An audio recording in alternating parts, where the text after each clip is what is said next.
All right, now I'm going to do the core, which in this case is blue. Here's going to be yellow. You might have to play around with this a little bit. You want it to be the same height. You also want it to be, but we can trim that later, but you want it to be the right diameter so that they fit nicely around. And I actually guessed pretty good right there. This clay is so squishy. I keep saying that, but it is. So this is not going to be a perfect cane. It's just too soft. So, but these ends line up, and we can trim these here to match. Close enough. So basically that's the pretty end. We'll look at that end. Now again, this is totally distorted because my clay is super, super soft right now.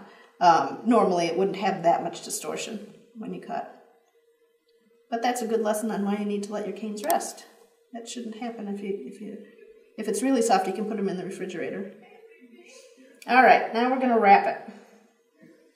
Now the goal is to have as few gaps as possible, and you can see that I do have gaps in there. So anywhere you have gaps, that's going to be a place you can have distortion.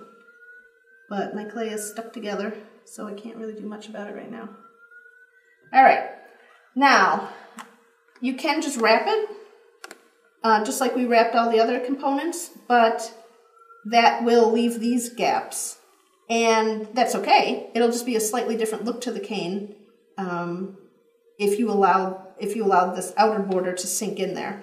I'm not going to do that. I'm going to actually fill that in just a little bit. And I'm going to do that by just making tiny snakes.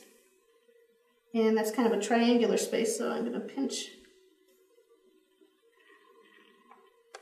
and lay it in there. And it just kind of, you know, takes away some of those gaps that could cause us problems at the end.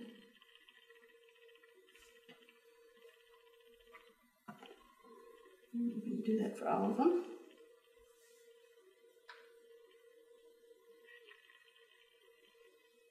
You really pack it tight. You can just add a little bit so that it helps it support the outer border.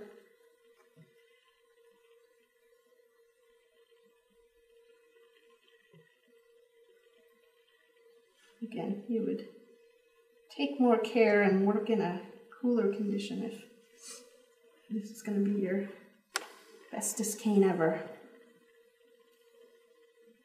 But I'm just helping it fill in those gaps a little bit. All right, now I'm going to do the exact same thing I've been doing. I'm going to cut an edge. I'm going to cut that edge. Line this up. Cut this. I'm going to hope that's enough, and if not, I'll show you exactly what to do if it's not. And like all our other wraps, we're going to wrap it. And look at that, it's not. So what do? Just cut more clay. Actually, I have to roll this through the pasta machine. And just like you're butting up the edges on other ones, you could just line it up here and fill in that gap, and you're good to go. So we can pretend I did that. Look at that side. And this is what, when you do the full wrap, that's what it'll look like. All right, one more real super quick cane. And it is the checkerboard. This is a very useful one. You can do this on a much larger scale. I'm just going to do a tiny little one for you here. Take two colors of clay. And this is on my thickest setting again, my pasta machine number 1.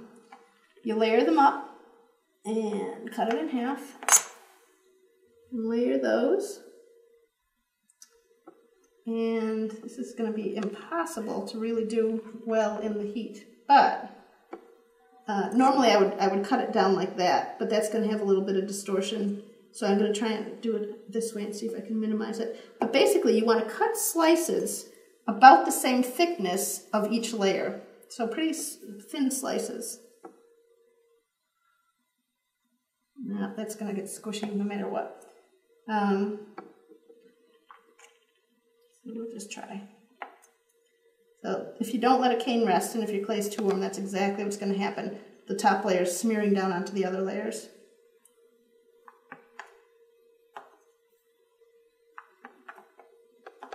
But if you're with me so far, you got a great imagination in this particular cane, so we'll be fine.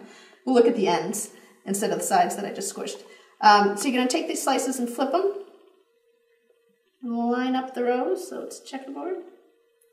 You don't just want to line up this end. Make sure you line up that end too. And chances are pretty good if you have both ends lined up, you got the middle lined up too. And you're going to add the next one. Check the other end.